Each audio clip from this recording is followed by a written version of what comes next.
Well, we'll see how this turns out. It's a viewpoint showing the alluvial fan.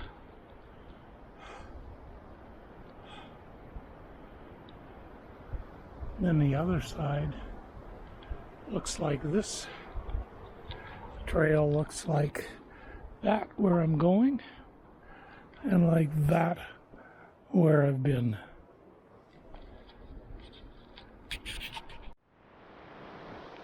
Well, I got 2¼ K to go according to Garmin. Just came across this bridge. Narrow little thing. Switchbacks up there in order to get up.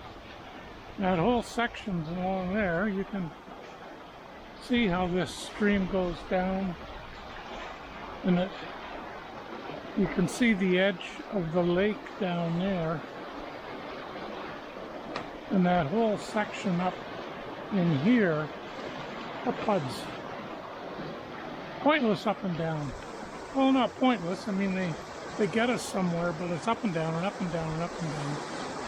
And you keep wondering why it couldn't have been built in some fashion where it was more level, but it is what it is. And there's looking upstream. And here's the trail that we're going on now. Goes along here.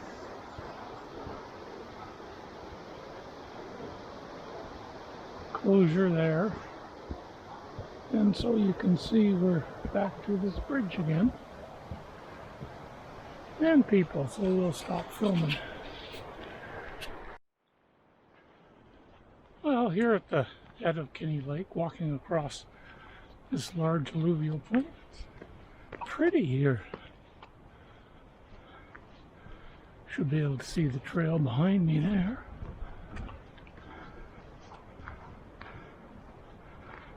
And up the valley where we're heading goes up there. Although we have to cross over to the other side along the pathway here.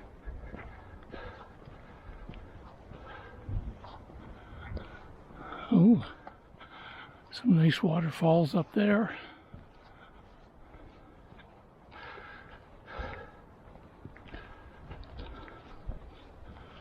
And that's back down towards Kinney Lake.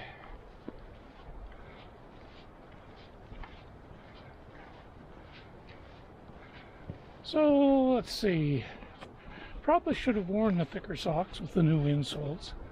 I just didn't know how that would play out. Yeah, my right foot, as I can feel it a bit. But as long as I rest every once in a while and get the pack off, I'm fine.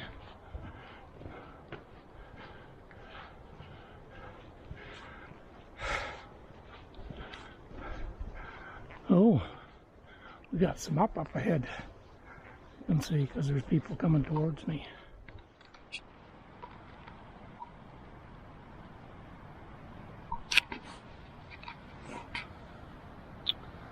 Well, I'm in the tent now. All set up here, lots of people around.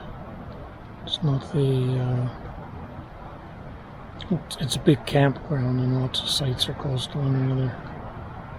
The hike in today was fine. The last section was steep. I don't remember that from before, so by the time I got here, it was enough hiking for one day. Of course, the extra kilometer and a half back and forth because of the lost water bottle. Gorgeous day here. And if you can see, here's me in the tent. Feet are down there, and they're pretty much touching. And then head's pretty much touching. And when I sleep, I kind of scrunch up a bit, so it's not actually bad. And then there's also not much room there, and of course, similar amount of room on that side. So I do have enough room. It's not a problem. Get this up the right way. So got enough room. Just have to curl up a little if it starts to rain or condensate much. Have the fly on. I'll likely leave it on, but leave both doors open. Alright, here's the view back down the trail. It's in the evening now. You can just see the sun glinting off the tops, the snow peaks. There's a couple of waterfalls in there.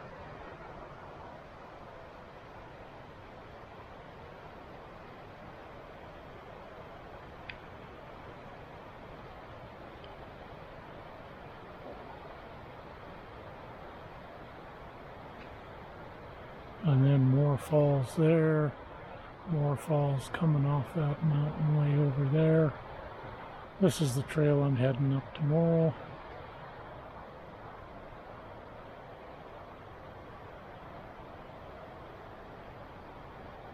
And that's the other side of the valley.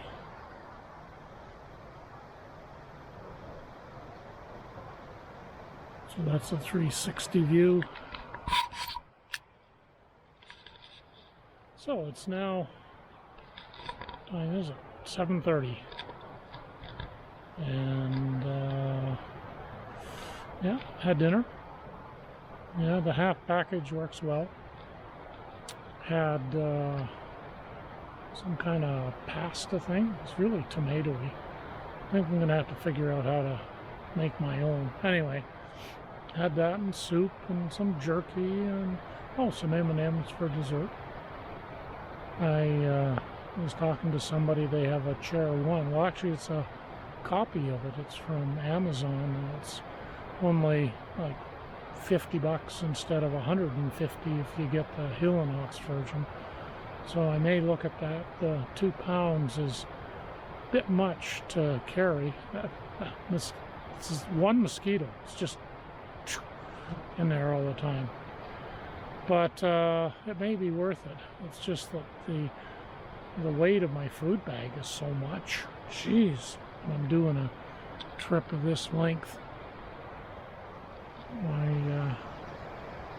lugging it to the locker, I keep thinking this is going to be so nice on the way back when I don't have all this weight.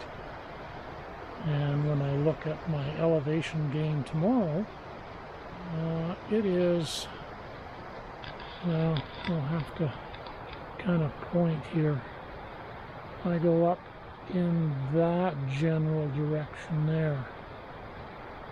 So the trail goes along, then it heads up for 2,000 feet of climbing. I'm not really looking forward to that. I remember it as a drudge.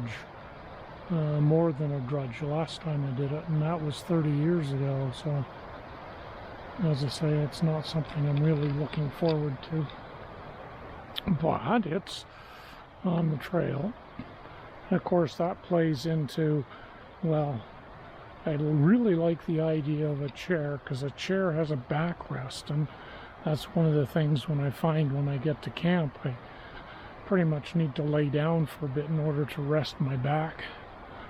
But if I had a chair with a back on it, wouldn't have to do that. So we'll have to see. And for $50 on Amazon, it doesn't sound like a bad deal. And I've tried to think of other things of how I could drop weight off my pack, but it would mean, and I could probably drop half a pound with my sleeping bag, because I know there's ones that are not quite as heavy, but they're pricey as well. The other thing is I'm going to see what clothing I do and don't use while I'm on this trip. Maybe I can get rid of some of the clothing. I'm more than warm enough right now, don't need the puffy. And the puffy weighs about the same as what I'm wearing. So I might be able to go ahead and, oh, there's a waterfall over there that's really quite nice. If I had a zoom lens, because it comes down from the very top, and then cascades, and then you see the second cascade there. And then you keep going, and there's the next waterfall you can see coming down, and then you keep going, and the one at the end of the valley is kind of hidden by the trees now. We'll walk a little bit further here so maybe we can get a shot of it. The sparse little trees are in the way of getting any great shots, although when I come up this trail tomorrow I'll see, well, that's not too bad. You see it coming all the way down from the glacier, and then you can see the sun on that slope. It was a lot prettier earlier when the sun was on the falls as well.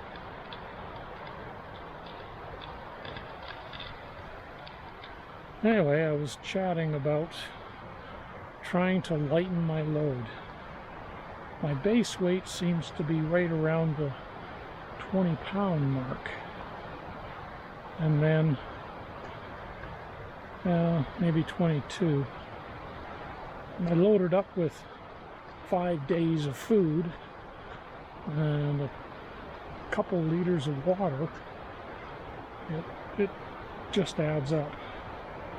And I have the InReach. If I had the InReach Mini instead, I could save a few grams on that, but again, that's another expense. I'm not sure I want to do that.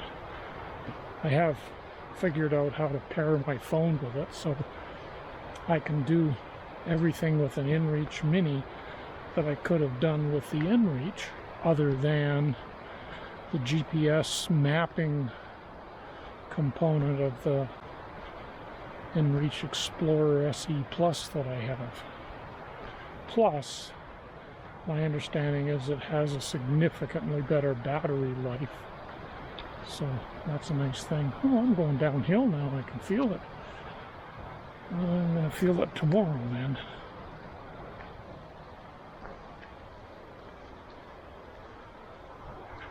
But unless I decide to do a ton of hiking, I'm not going to start investing hundreds of dollars in, saving a few grams here and there. Sleeping bag I have works well. I sometimes need to wear this top with it. And then I have the puffy on top of that. That'll take me down to freezing, so I don't need a warmer bag. Although we'll be on the lookout for stuff. Backpack, still having issues with it. Once I first get it on and everything looks good or feels good, I hike for a while and it hurts through here. So I know what happens if I don't attend to that. It'll get really sore. So what I do is I let off on the strap on this side. So down here where the strap goes, I'll let off, and sometimes the load lifter. But then what happens is the whole pack shifts to this side, and this starts to come off, and as it comes off, it loads up this side again. So I'm constantly doing this to try and get it back up again. Anyway, we'll keep, maybe that's just, I need to spend more time on with it and go ahead and spend the time with it and try different stuff. Anyway, we'll see. So unless something else weird happens, this is the end of day 1. And you can see here how close the tents are. So a couple of folks there. I'm in the middle over here.